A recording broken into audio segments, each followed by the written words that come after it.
जय हिंद फ्रेंड्स। आज आप लोगों को संस्कृत का आप लोगों को सिलेक्टेड क्वेश्चन लेकर आए हैं जो एग्ज़ाम 2026 में ये पूछने वाला प्रश्न है। ठीक है, ये आपके एग्ज़ाम 2026 में पूछने वाला प्रश्न है। तो जितने भी बच्चे आज के क्लास में जुड़े हैं, सारे बच्चे एक बार वीडियो को लाइक कर देंगे और आप लोग अपने दोस्तों के बीच शेयर ज़रूर करिएगा। ठीक ना, पहले आप लोग इस वीडियो को देख लीजिए। वीडियो को देखने के बाद आप लोग अपने दोस्तों को भी ज़रूर शेयर करिएगा और जितने भी नए बच्चे हैं एक बार आप लोग चैनल को सब्सक्राइब कर लीजिएगा। ठीक ना, और आप लोगों का आज संस्कृत का क्वेश्चन कराने वाले हैं और ये सारा के सारा क्वेश्चन इंपॉर्टेंट है। आप लोग को बार बार एग्जाम में पूछा हुआ प्रश्न है और आपके शायद 2026 में ये पूछ दे। यहाँ से 3 से 4 नंबर का क्वेश्चन था, आपके एग्जाम में जरूर ही पूछेगा। ठीक ना, तो इसीलिए मैं कह रहा हूँ कि इस वीडियो को आप लोग लास्ट तक बन के सारे बच्चे जरूर देखिएगा। ठीक ना, चलिए आप लोग को स्टार्ट करते हैं। पहला क्वेश्चन क्या कह रहा है देख लीजिए। पहला क्वेश्चन कह रहा है कि वेद किस प्रकार का शास्त्र है। वेद किस प्रकार का शास्त्र है। ए में कह रहा कि कृत्य, बी में कह रहा कि नित्य, सी में कह रहा कि नित्य और कृतक दोनों, डी में कह रहा इनमें से कोई नहीं। इसका राइट आंसर क्या होगा, आप लोग दीजिए आंसर। ठीक है ना, इसका राइट आंसर क्या होगा तो याद होगा इसको, राइट आंसर इसका सी हो जाएगा। ठीक ना, नित्य और कृतक दोनों। ठीक है, अगला प्रश्न आ जाते हैं 2 नंबर पर। 2 नंबर कह रहा कि उच्चारण प्रक्रिया का ज्ञान किस शास्त्र से होता है।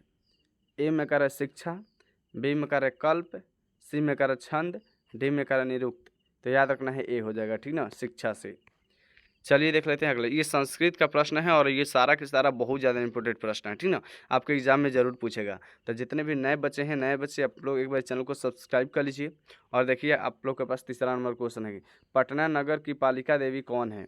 ए में कह रहा शीतल देवी, बी में कह रहा दुर्गा देवी, सी में कह रहा पटन देवी, डी में कह रहा कि माँ काली। तो याद रखना है पटन देवी। ठीक ना, राइट आंसर सी हो जाएगा।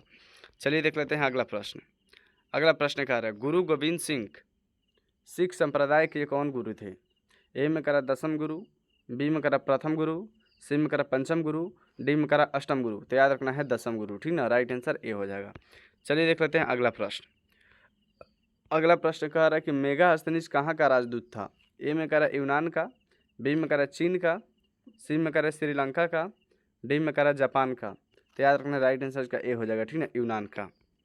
अगला प्रश्न देख लेते हैं। भारतीय जीवन दर्शन के महत्वपूर्ण उपदान क्या है। ए में करा संस्कार, बी में करा संस्कृति, सी में करा कर्मकांड, डी में करा महोत्सव। याद रखना इसका राइट आंसर ए हो जाएगा। ठीक ना, संस्कार। अगला प्रश्न देख लेते हैं। कह रहा है कि स्वामी दयानंद सरस्वती ने हिंदी और संस्कृत दोनों भाषाओं में किसकी रचना की है। ए में कह रहा सत्यार्थ प्रकाश, बी में कह रहा वेद भाष्य, सी में कह रहा उपनिषद, डी में कह रहा वाल रामायण। तो इसका राइट आंसर क्या हो जाएगा, ए हो जाएगा। ठीक है, सत्यार्थ प्रकाश। 8 नंबर प्रश्न कह रहा है।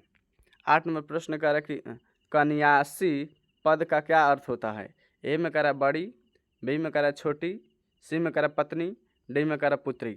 याद रखना इसका राइट आंसर भी हो जाएगा। ठीक ना, छोटी। जितने भी बच्चे हैं, जो भी बच्चे देख रहे हैं, एक बार वीडियो को आप लोग लाइक कर दीजिए और चैनल को सब्सक्राइब करिए। ठीक ना, और आप लोग इसको लास्ट तक वॉच जरूर करिएगा। ठीक ना, लास्ट तक देखेंगे तो आप लोगों को तभी समझ में आएगा ये सारा का सारा क्वेश्चन। ठीक है, देखिए क्या कर रहा है 9 नंबर क्वेश्चन कि न्याय दर्शन के प्रवर्तक कौन है। ए में कह रहा है कपिल, बी में कह रहा है पतंजलि, सी में कह रहा है पाणिनि, डी में कह रहा है गौतम। तो इसका राइट आंसर क्या हो जाएगा, राइट आंसर इसका डी हो जाएगा। ठीक है, राइट आंसर डी हो जाएगा, गौतम। देख लेते हैं अगला प्रश्न 10 नंबर। स्वार्थ किसको बढ़ाता है। ए में कह रहा मित्रता को, बी में कह रहा शत्रुता को, सी में कह रहा घृणा को, डी में कह रहा क्रोध को। तो स्वार्थ किसको बढ़ाता है, तो याद रखना है शत्रुता को। अगला प्रश्न देख लेते हैं। नीति श्लोक का पाठ के आधार पर उत्तम शांति क्या है। ए में कह रहा विद्या, बी में कह रहा धर्म, सी में कह रहा क्षमा, डी में कह रहा अहिंसा। उत्तम शांति क्या है, अहिंसा। ठीक है, राइट आंसर डी हो जाएगा। अगला प्रश्न देख लेते हैं। राम प्रवेश राम किसको जीवन का परम गति मानकर अध्ययन में जुट गए थे। ए में कह शिक्षा कर्म को, बी में कह धर्म कर्म को, सी में कह अहिंसा को, डी में कह सत्य कर्म को। तो याद रखना है शिक्षा को मानकर। ठीक है ना, शिक्षा को अपना जीवन का कर्म मान चुके थे। अगला प्रश्न देख लेते हैं 13 नंबर। ठीक ना, जितने भी नए बच्चे हैं एक बार आप लोग चैनल को सब्सक्राइब कर लीजिए और अपने दोस्तों को भी जरूर शेयर करिएगा। ठीक ना, आपके पास जितना व्हाट्सएप ग्रुप होगा सब में, स्कूल का ग्रुप हो, कोचिंग का हो, दोस्तों का हो, या फिर कोई एजुकेशन ग्रुप हो, या फिर आप लोग का टेलीग्राम ग्रुप हो, इंस्टाग्राम ग्रुप हो, ट्विटर ग्रुप हो, सब में इसको शेयर करिएगा वीडियो को। ठीक है, चलिए देखते हैं 13 नंबर प्रश्न। कह रहा कि सत्यार्थ प्रकाश नामक ग्रंथ के रचयिता कौन है। ए में कह रहा स्वामी विवेकानंद, बी में करें स्वामी श्रद्धानंद, सी में करें स्वामी दयानंद, डी में करें रामकृष्ण परमहंस। तो इसका राइट आंसर सी हो जाएगा, स्वामी दयानंद। ठीक ना। चलिए अगला देख लेते हैं प्रश्न। अगर आप लोगों को ये PDF चाहिए तो आप लोग इस नंबर पर मैसेज कर दीजिएगा 7372002990। इस नंबर पर अगर आप लोग मैसेज कर देते हैं तो आप लोगों को ये PDF बिल्कुल फ्री में दे देंगे। ठीक ना, बिल्कुल फ्री में आप लोगों को PDF मिल जाएगा। तो आप लोग इस नंबर पर मैसेज कर दीजिएगा। ठीक है। कि अगर ये 14 नंबर प्रश्न क्या करें कि मंदाकिनी वर्णम, 14 नंबर प्रश्न मंदाकिनी वर्णम पाठ के रचयिता कौन है?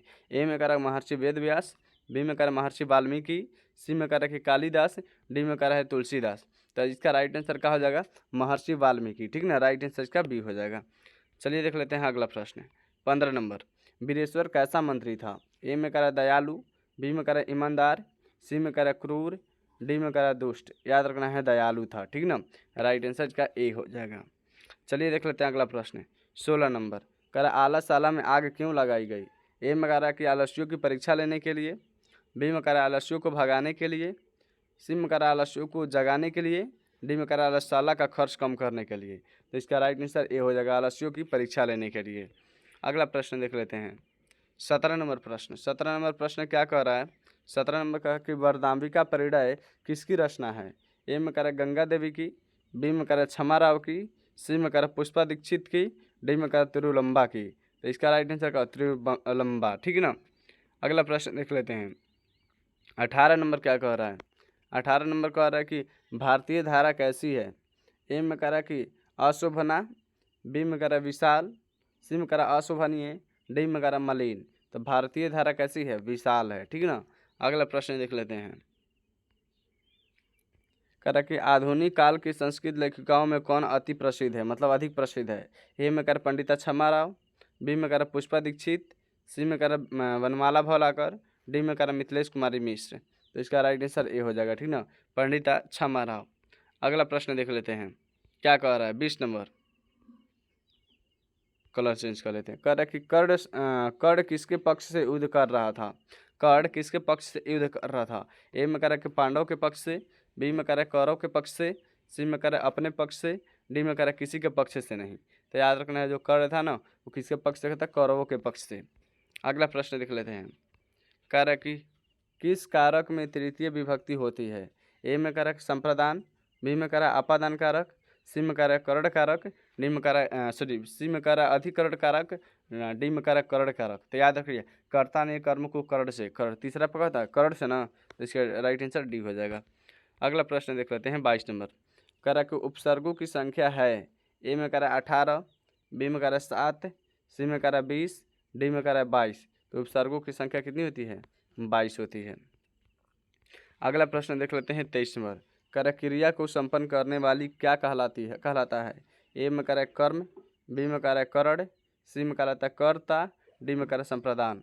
तो याद रखना है कर्ता कहलाता है। ठीक है। चलिए देख लेते हैं अगला प्रश्न। जन्म पूर्व संस्कार क्यों किया जाता है? ए में कह रहा है गर्भ की रक्षा के लिए, बी में कह रहा है गर्भस्थ में संस्कार रोपण के लिए, सी में कह रहा है गर्भवती की प्रसन्नता के लिए, डी में कह रहा है इनमें से सभी। तो याद रखना गर्भस्थ में संस्कार के रोपण के लिए। ठीक है। अगला प्रश्न देख लेते हैं। 25 नंबर, कह रहा है कि पाणी ग्रहण कर्मकांड किस संस्कार में होता है? ए में कह रहा है जात कर्म में, बी में कह रहा है कि विवाह में, सी में कह अन्नप्राशन में, डी में कह रहा है उपनयन में। तो जो पाणी ग्रहण होता है ना वो किस में होता है? पाणी ग्रहण। तो याद रखना राइट आंसर का क्या जगह बी हो जाएगा। ठीक ना। आप लोगों को ये 25 क्वेश्चन कराएंगे और ये 25 क्वेश्चन आप लोगों को कैसा लगा आप लोग कमेंट बॉक्स में ज़रूर लिखिएगा। और जितने भी नए बच्चे जो चैनल पर पहली बार आए हैं चैनल को आप लोग सब्सक्राइब कर लीजिए और अपने दोस्तों को भी ज़रूर शेयर करिएगा। ठीक ना। और आप कहाँ से देख रहे हैं, आप किस जिला से देख रहे हैं, ये कमेंट बॉक्स में ज़रूर लिखिएगा। और इस नंबर पर आप लोग मैसेज कर दीजिएगा 7372002990। इस नंबर पर मैसेज कर दीजिएगा। आप लोगों को ये PDF बिल्कुल फ्री में सेंड कर देंगे। ठीक ना। चलिए मिलते हैं नेक्स्ट वीडियो में, तब तक के लिए जय हिंद, वंदे मातरम।